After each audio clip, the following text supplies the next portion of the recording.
नमस्कार। त्रिस्तरीय पंचायत सामान्य निर्वाचन 2021 का कार्य प्रपत्र 2 भरने का कार्य तेजी से चल रहा है। इसमें बहुत सी समस्याएं आ रही है, आए दिन फ़ोन आ रहा है कि ये समस्या वो समस्या है। तो इसके लिए फॉर्म 2 भरने का दिशा निर्देश की वीडियो मैंने पहले ही एक बना करके डाला हुआ है।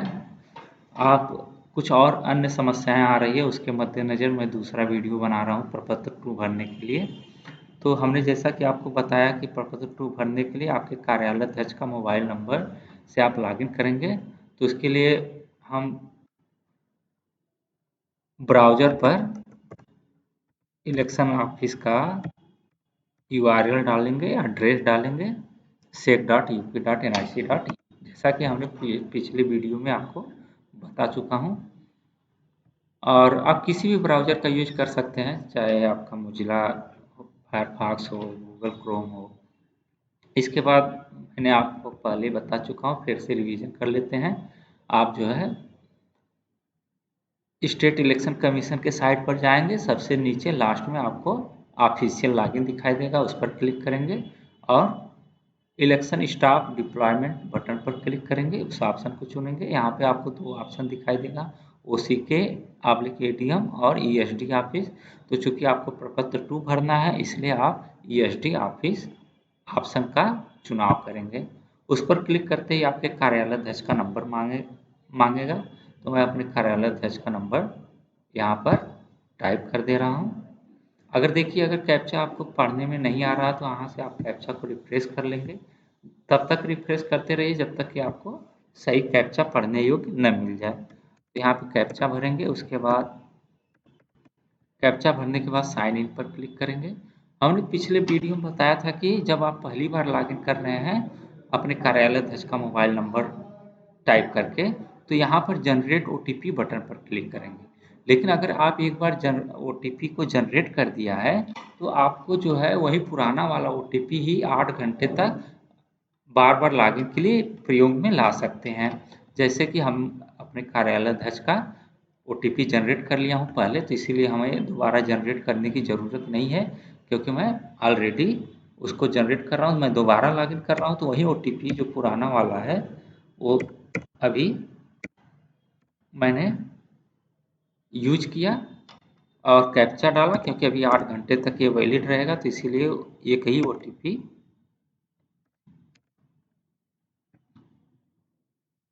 डालकर वेरीफाई करते ही जो है प्रपत्र 2 भरने का जो है विंडोज खुल जाएगा। तो पिछले वीडियो में हमने बताया था कि एंट्री करने के लिए आप एंट्री फॉर्म पर जाएंगे और इसमें जो भी विवरण भरेंगे वो यूनिकोड में भरेंगे। तो इसके लिए आप जो है कि अपने सिस्टम में, लैपटॉप या डेस्कटॉप में हिंदी इंडिक टूल्स डाउनलोड कर लीजिएगा। और नहीं तो दूसरा तरीका मैंने बताया था कि आप मैनुअल जो है गूगल में जा कर के यूनिकोड से टाइप करके यहाँ पर पेस्ट कर देंगे। तो थोड़ा लंबा प्रक्रिया है, दूसरे टैब को खोल करके और हिंदी लिख करके यहाँ पे पेस्ट करना। आप अच्छा है हिंदी इंडिक टूल्स को डाउनलोड कर लीजिए, आप हिंदी में लिखेंगे। जो इस समय समस्या आ रही है प्रपत्र 2 भरने में, तो किसी किसी विभाग का जो है आपको यहाँ पे पोस्ट पदनाम दिखाई नहीं दे रहा है। तो इसी रिगार्डिंग मैंने जो वीडियो बनाया है कि अगर इस केस में आपको जो है पद नाम में आपका पद का नाम यानी डेजिग्नेशन शो नहीं कर रहा है इस लिस्ट बॉक्स में, तो आप मैंने सभी कार्यालय अध्यक्ष का जो है एक ग्रुप बनाया हुआ पंचायत इलेक्शन 2021। मैं आपको टाइप करके बता दे रहा हूँ, पंचायत इलेक्शन, सॉरी नोटपैड में मैं टाइप कर देता हूँ ताकि आपको पंचायत इलेक्शन 2021 इस नाम से मैंने जो है कि ग्रुप बनाया हुआ है। इसमें आपके सारे कार्यालय अध्यक्ष का नंबर है। आप अपने कार्यालय अध्यक्ष से के मोबाइल से आप उसका स्क्रीनशॉट ले लीजिए। जैसे यह पद आपको नहीं दिखाई दे रहा है, अधिशासी अभियंता, यहाँ पर कुछ दूसरा पद होना चाहिए जो इस लिस्ट बॉक्स में नहीं है। तो आप क्या करिए, इसका स्क्रीनशॉट ले लीजिए, इसका फोटो ले लीजिए और इसी ग्रुप पे डाल दीजिए। मैं जो है उसको ऐड करवा दूंगा पदनाम में। दूसरी समस्या इस बात की आ रही है कि लोग कह रहे हैं हमारे यहाँ 300 कर्मचारी हैं, 400 कर्मचारी है, एक ही यूजर जो है ऑपरेटर हमारे यहाँ एंट्री कर रहा है, कब तक करेगा, समय लगेगा। तो मैं आपको बता दूं कि आप एक ओटीपी से मल्टीपल लॉगिन कर सकते हैं। जब आपने एक बार ओटीपी जनरेट कर दिया तो आप जो है कि कई सिस्टम पर वही ओटीपी डाल करके अपने कार्यालय दर्ज का मोबाइल नंबर से लॉगिन करिए, वही ओटीपी सबसे डालिए और मल्टीपल यूजर एक साथ बैठ करके एंट्री का काम कर लेंगे। दूसरी समस्या आ रही है फ्रीज करने की।